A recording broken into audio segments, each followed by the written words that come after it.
Continuamos entonces y estábamos mirando y pensando junto a Max Weber y sus modelos típico ideales de dominación, en particular aquel que descansaba en la legitimidad, en la creencia subjetiva de aceptación del orden y la probabilidad, entonces va a decir Max Weber, de obediencia a los mandatos emanados de una autoridad, en este caso decíamos de tipo carismática, la creencia en un don de gracia que pueden poseer sobre todo algunas personas para mandar, gobernar a otras. En este sentido, veníamos mencionando la estructura del papado como una estructura de dominación de una institución que es la eclesiástica, ¿no? Que de por sí, en términos de una asociación de dominación de la vida social, Max Weber va a decir que se caracteriza por manejar bienes de tipo hierocráticos, ¿no? Bienes celestiales, espirituales. Desde allí ejerce su dominación.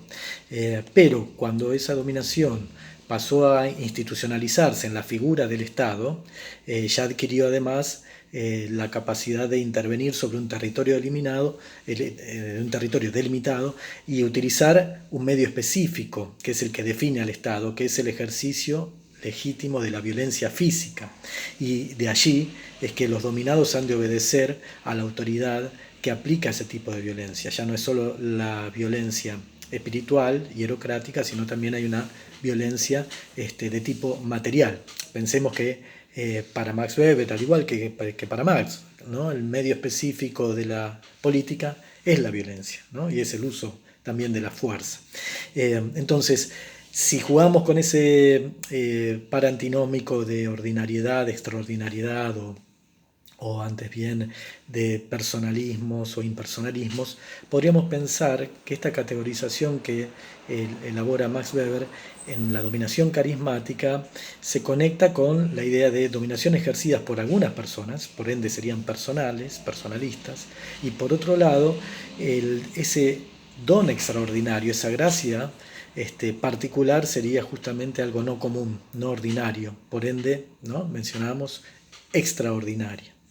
Que este tipo de dominación, va a decir Max Weber, se enfrenta a un problema, que es cómo hace para sostenerse en el tiempo, porque el carisma está, pero ¿cuánto tiempo puede estar? ¿No?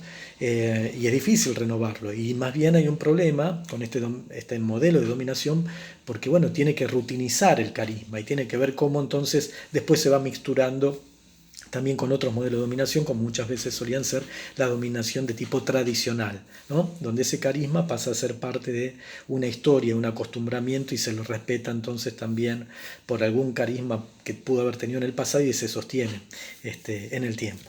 Pensemos este modelo de dominación carismática para analizar casos concretos, no sé, de la historia de América Latina, de Argentina, en la figura de los caudillos, grandes líderes que poseían, ¿no? Atributos especiales por el cual el resto los seguía. En la historia más moderna del siglo XX, bueno, algunas figuras claves que siguen marcando hasta la actualidad y en múltiples expresiones político-culturales, como es la figura del general Perón, ¿no? Y la figura de ese gran caudillo de la historia argentina contemporánea.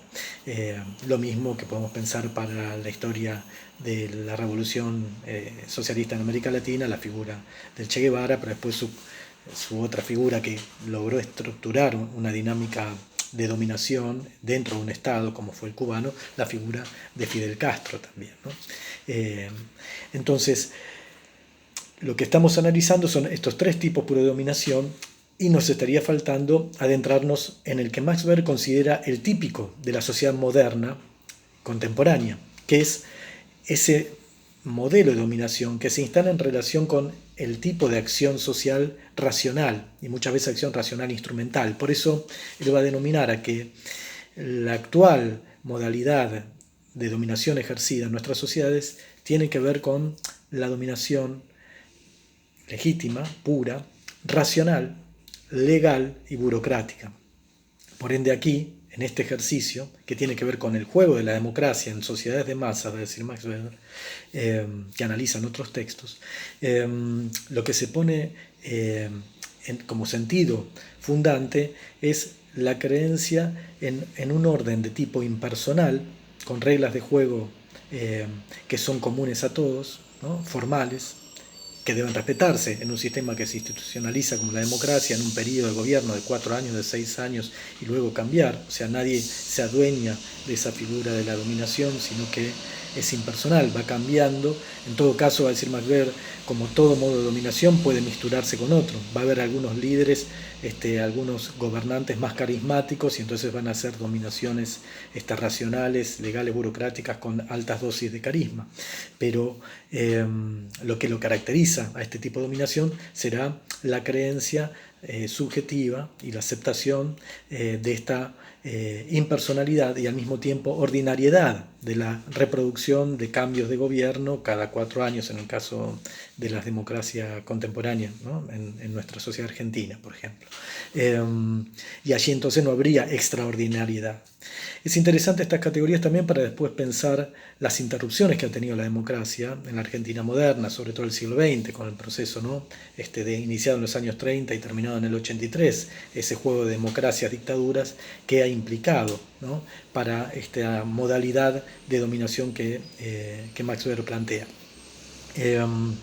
Pero un ejercicio que Max Weber nos señala más que necesario para pensar nuestras sociedades modernas contemporáneas en este tipo de dominación es pensar entonces la estructura de la burocracia, porque nuestras sociedades de masas, dice Max Weber, se organizan en torno a la figura de este dominio de la racionalidad, ¿no? Proceso que atraviesa y caracteriza a la modernidad, ¿no? La racionalización y secularización crecientes, que se consolida en esa estructura administrativa, por lo cual se va armando un gobierno de tipo administrativo centrado en torno al saber, y al saber bien instrumental, bien racional, que caracteriza entonces a la lógica de la dinámica de la burocracia, ¿no?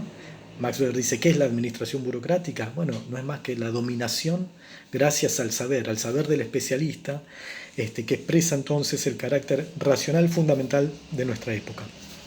En este sentido, va a empezar a hablar entonces de las dinámicas administrativas, burocráticas que van a ir atravesando y consolidando las distintas asociaciones de nuestras sociedades y en particular la de la política contemporánea. Y él va a señalar que justamente el modelo de racionalización y burocratización se va a ir adentrando cada vez más y aún en los regímenes que intentan desarmar estos modelos de democracia liberal, como van a ser a posteriori, bueno, de su deceso, los modelos más socializantes, ¿no? el modelo comunista de organización de esa Europa del Este, va a mostrar, ya anticipaba Weber, altos índices de burocratización, ¿no? Porque Max Weber señalaba que a socialización creciente lo que se da es un proceso de correlación con una burocratización creciente. Y aquí Max Weber señala que este saber del especialista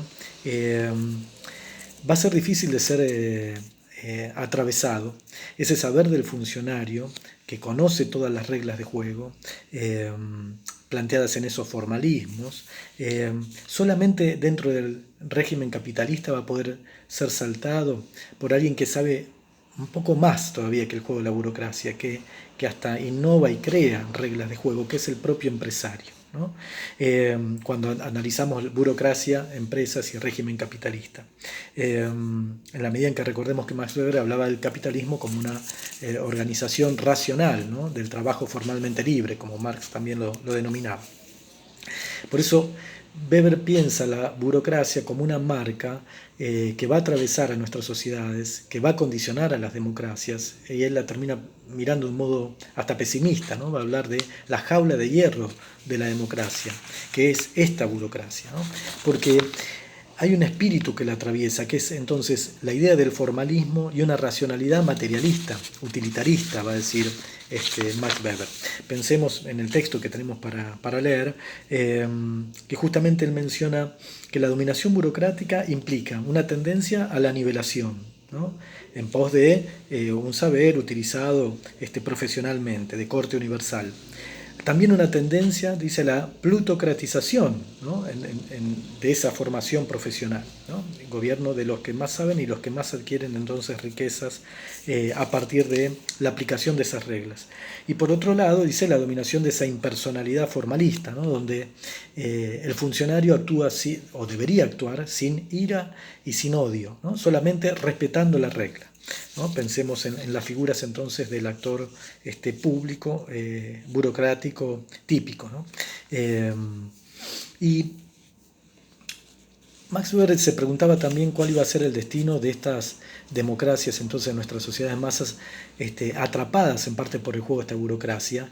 Él veía que una salida posible en términos de innovación y creatividad, donde no quedara tan sometida a la subjetividad, a la que Weber valoraba tanto por estas estructuras de dominación, podía venir desde el lado de la interacción con condicionantes carismáticos, ¿no? La presencia de un líder carismático podría darle más dinamismo a la democracia, democracias que tendían a ser gobiernos de las mayorías, gobiernos plebiscitarios, pero donde un liderazgo carismático podría tornar una posible solución a la democracia. Después de la muerte de Max Weber, bueno, vamos a ver en esa Europa de los años 20 y 30 que camina hacia, ¿no?, regímenes fascistas con grandes líderes carismáticos, ¿no?, como Mussolini, Hitler, y cuestiones que Weber seguramente hubiera imputado de modo negativo, porque su tradición liberal de formación política, familiar, y en la que él había desarrollado sus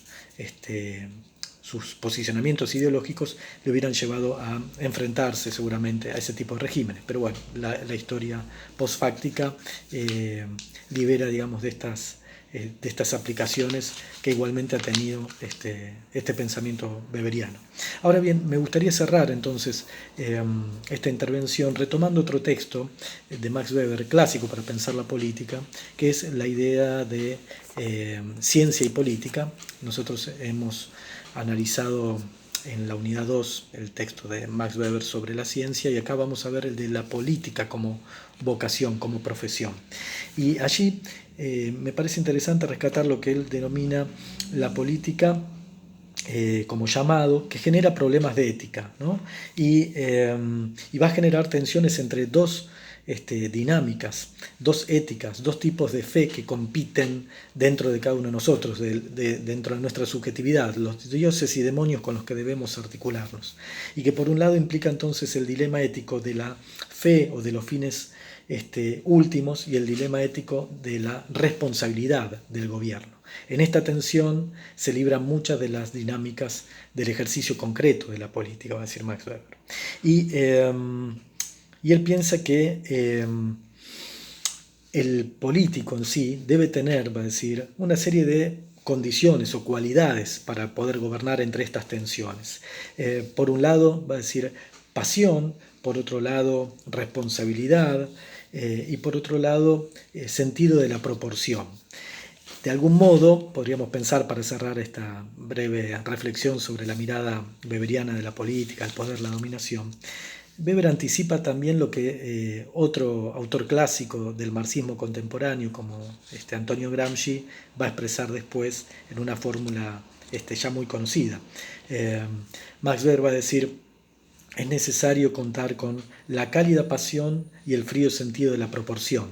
Gramsci después dirá, ¿no?, es necesario activar con el ardor de la voluntad y la frialdad de la razón en ese juego de tensiones. Entonces podríamos cerrar pensando y recordando que los seres humanos, las sociedades, se articulan en asociaciones de dominación, sobre todo en la dominación del Estado, donde se ejerce violencia, pero una violencia legítima, que es la que define la condición del Estado en la modernidad, ¿no? Ese monopolio legítimo de la violencia, que lleva a que los hombres, los sujetos sociales, los sectores sociales, obedezcan entonces a la autoridad que emana de esa gran institución consolidada en un proceso histórico largo de la modernidad, y en la cual en los tiempos contemporáneos se expresa entonces en una dominación racional, legal y burocrática. Bueno, aquí tenemos entonces un recorrido que después iremos tensionando con otros autores, como las miradas de Foucault, de Deleuze, en lo que continúa aquí de nuestras clases. Gracias. Hasta luego.